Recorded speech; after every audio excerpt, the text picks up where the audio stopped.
The day my father-in-law walked into my hospital room, 3 days after my emergency surgery, I thought he was there because he was worried about me.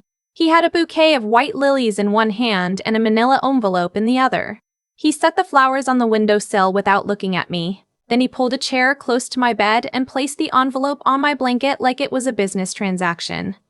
"I think you know this marriage isn't working," he said. I had a drain still on my side.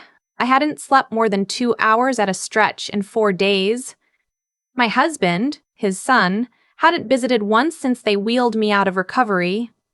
"I'd like to offer you a clean start," my father-in-law said. $500,000 and you walk away from the house, from Ashford Properties, and from my son. No lawyers, no mess. Just a fresh chapter for everyone. I looked at the white lilies. One of them was already starting to brown at the edges. "I need you to think carefully before you respond," he added, like I was a vendor negotiating a contract and not a 31-year-old woman lying in a hospital bed with staples in her abdomen. I picked up the envelope. I looked at him. And then I put it back down on the blanket and said, "Thank you for coming, Gerald." He left. He thought I was considering it. He had absolutely no idea what I had already done. My name is Lena Ashford. Well, it was Lena Ashford for 6 years. Before that, I was Lena Marchand, a certified public accountant from Baton Rouge who married into old Atlanta money and spent half a decade learning exactly how that money moved, where it hid, and what it was afraid of.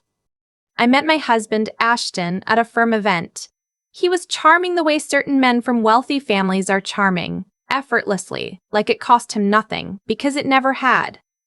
He was funny, he was attentive, and he told me on our third date that I was the smartest woman he'd ever taken to dinner. I believed him. I was 25 and I thought that was love. We married quickly. His family, Gerald, his mother Constance, and his older brother Wade, welcomed me the way you welcome a new piece of furniture. Politely, with mild interest, and with the underlying assumption that you could always redecorate later. Constance was the most direct about it. She told me at the rehearsal dinner, while pressing my hand between both of hers, that she hoped I understood the weight of the Ashford name. I told her I did. She smiled at me with her whole face and none of her eyes. For the first 2 years, I told myself I was imagining things. The comments about my background, Baton Rouge, state school, parents who ran a hardware store, were just generational, I said. Constance had grown up differently. Gerald had built his commercial real estate business from a small inheritance and considered himself self-made, which meant he looked at anyone who hadn't started from the same place with a particular kind of impatience. Ashton loved me. I believed that too for a while. I was a senior accountant at a mid-sized firm when we married. Within 2 years, I passed my CPA exam and started picking up forensic accounting work on the side. Fraud investigations, business valuations, litigation support. I was good at it. Better than good. I had a way of looking at a set of numbers the way other people look at a photograph, finding the story underneath the surface.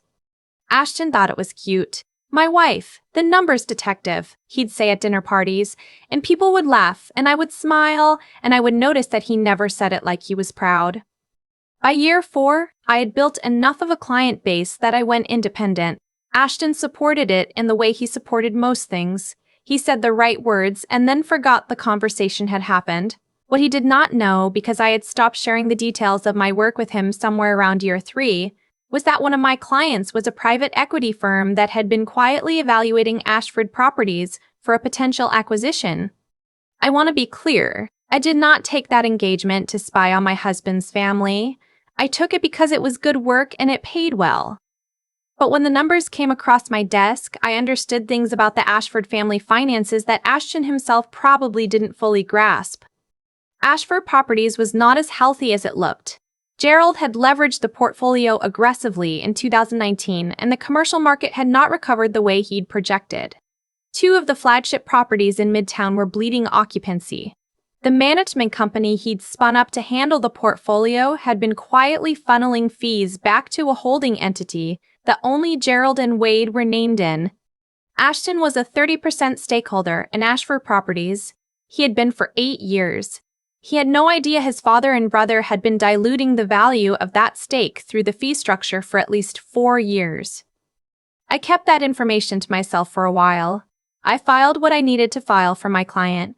I did not share confidential information. But I kept my own notes. I kept them very carefully. By year 5, Ashton had started coming home late. At first it was twice a week, then it was most nights. He smelled like the same perfume 3 times in a row, which is either very stupid or a sign that he simply didn't care anymore. I asked him once, directly, sitting at our kitchen table on a Sunday morning. He told me I was being paranoid.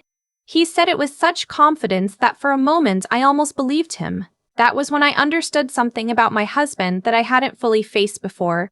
He wasn't just capable of lying to me, he was comfortable with it. I made an appointment with a divorce attorney that week. I didn't file anything. I just wanted to understand my options. The attorney was a woman named Portia Wells, referred by a colleague, and she had a way of listening that made you feel like your situation was both completely understood and not particularly unusual. I liked her immediately.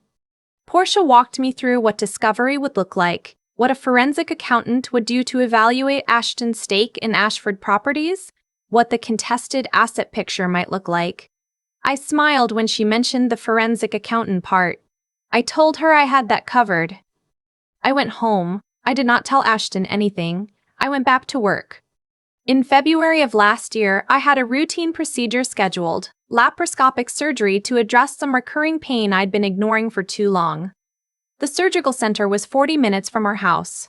Ashton drove me there, dropped me at the entrance, and said he'd be back for pickup. He was not back for pickup.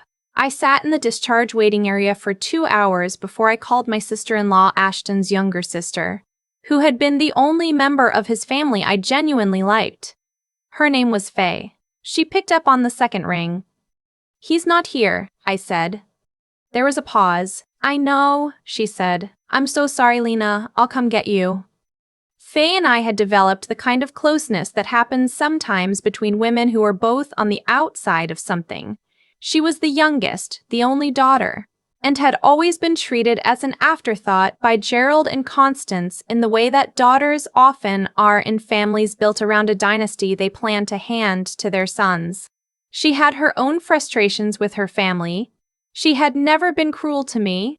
When she told me that night, sitting in her car outside my house, that Ashton had been seeing someone for over a year and that the woman was now apparently pregnant, she said it like it was physically hurting her to say out loud. I sat with that for a while. The pain medication was still doing something to the edges of things. I remember looking at the dashboard lights and thinking very clearly, okay, now I know everything I need to know. I thanked Faye. I went inside. I did not cry that night, which surprised me. I think I had been grieving something for 2 years already, and I had simply run out of a specific kind of grief. What I did instead was call Portia Wells and tell her I was ready to file.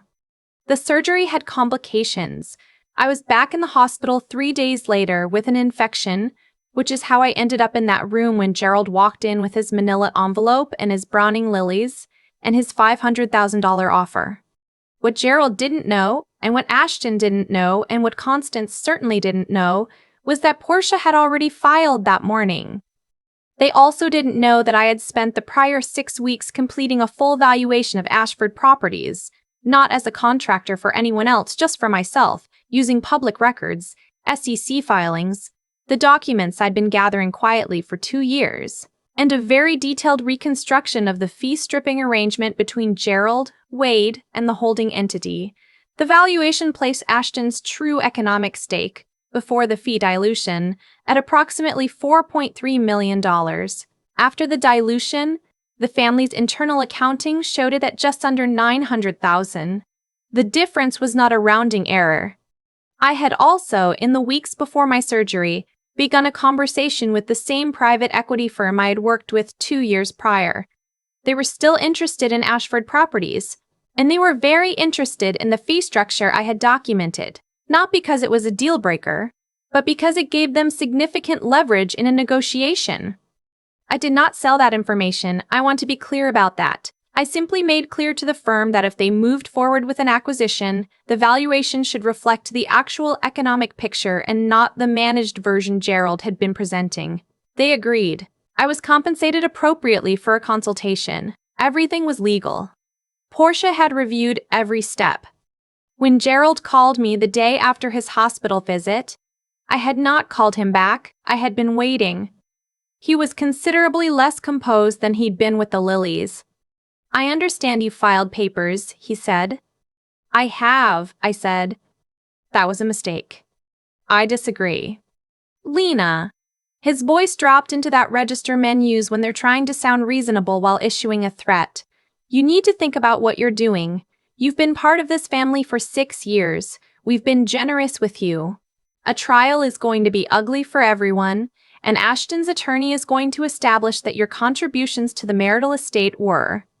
"Gerald," I said, "I'm a forensic CPA. I have been documenting the financial structure of Ashford Properties for 2 years. I have a full reconstruction of the holding entity arrangement between you and Wade.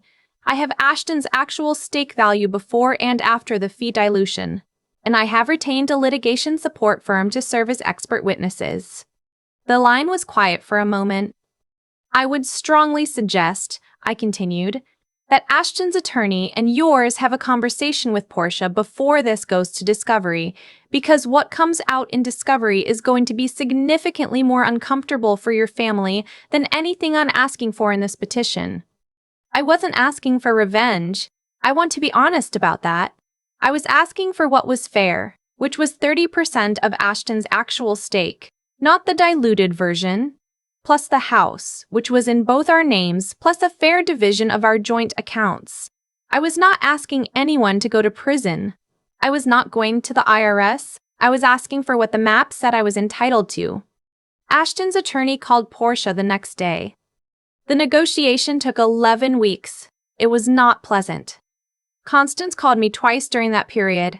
Once to tell me I was being vindictive, and once, 2 weeks later, to ask if we could resolve this quietly because Gerald's blood pressure couldn't take much more. I told her both times that Portia was the right person to call. Portia was not moved by blood pressure. Wade hired his own attorney midway through because he realized the fee structure documentation was going to surface whether he participated or not. His attorney convinced him that cooperating with the audit was better than the alternative. He cooperated. Gerald was not pleased with Wade about this, from what I understood later through Faye. The settlement came through on a Thursday in October. I was in my new apartment, a 1-bedroom in Decatur that I had rented 4 weeks after my discharge, the day I was cleared to drive. Sitting at my kitchen table with a cup of coffee and my laptop open to a spreadsheet that I'd been working on for an entirely different client. Portia called me at 9:45 in the morning. "They signed," she said.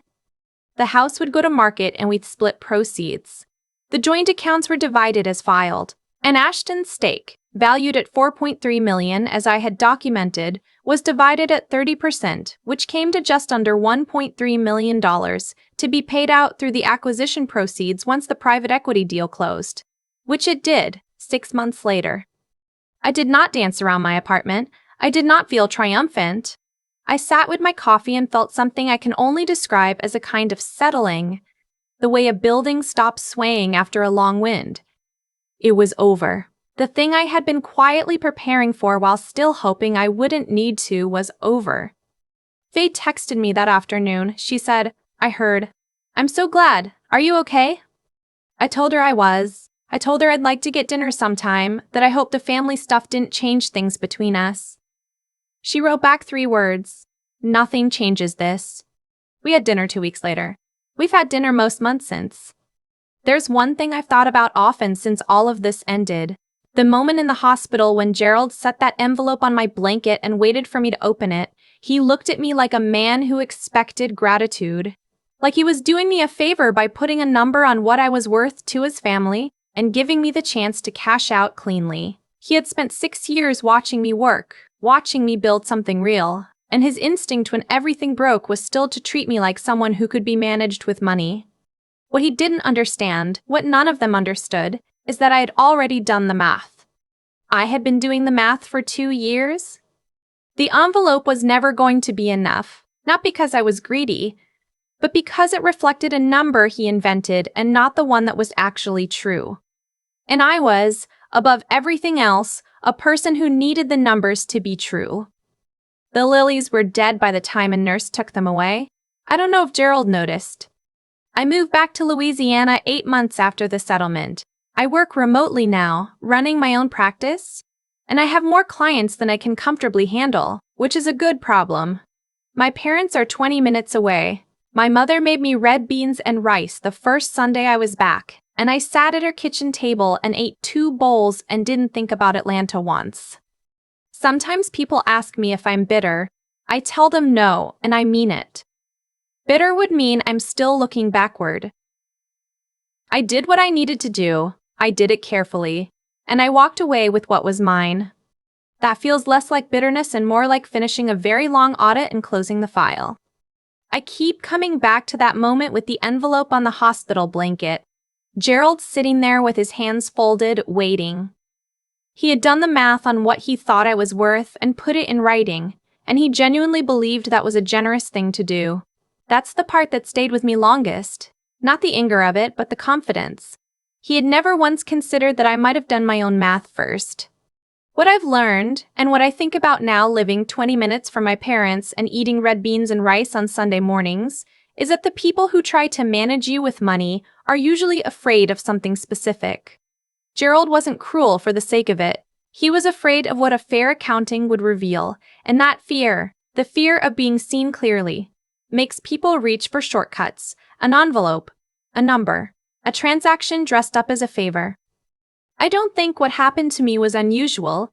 I think it happens quietly all the time, in kitchens and boardrooms and hospital rooms, to people who have spent years making themselves useful and agreeable and easy to underestimate. The difference in my case was that I had spent those same years paying attention, not out of suspicion, not because I was planning something, just because paying attention is what I do.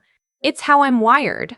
And it turned out that being genuinely good at something and doing that thing with real integrity, even when nobody was watching, was the exact preparation I needed for a moment I never asked for. That's the thing about doing honest work. It doesn't feel like protection while you're doing it. It just feels like doing your job.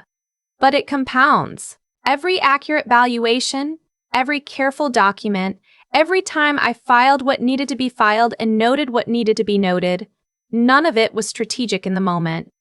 It was just right, and when everything broke, all of that rightness was already there, already solid, already mine. Faye texted me last month with a photo of a hiking trail somewhere in North Georgia. She asked if I wanted to come up for a weekend. I said yes before I finished reading the message. She is the person in that family who chose integrity over loyalty to a version of events that was never true and that cost her something. I don't take that lightly. Portia sent me a referral last week, a woman in a situation not entirely unlike mine. I took the call. I listened the way Portia once listened to me, without hurry, without judgment. I told her she had more options than she probably realized. I told her to get her documents in order and not to sign anything yet. I told her the math was on her side if she was willing to do it. She was quiet for a second and then she said, "How do I start?" I said carefully and from the beginning and with a clear head, "That's all I had. That's what got me through. Not luck, not rage, not some dramatic moment of revelation. Just the willingness to look at things as they actually were, to hold on to what I knew was true, and to keep working even when the outcome was uncertain." Gerald thought he was ending a negotiation when he walked into that hospital room. He didn't know he was already 3 moves behind.